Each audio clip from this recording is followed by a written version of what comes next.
Pentru că prezența fizică nu garantează prezența emoțională.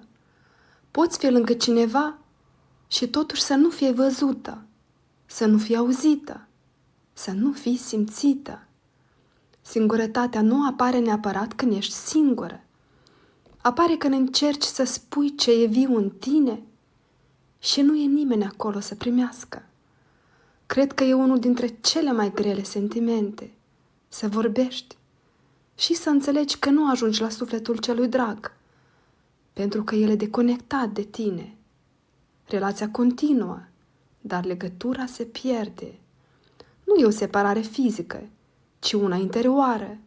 Suntem aici, dar foarte departe cu gândul și cu sufletul. Când nu mai ești cu adevărat prezentă, chiar și împreună, poate deveni un loc foarte singur.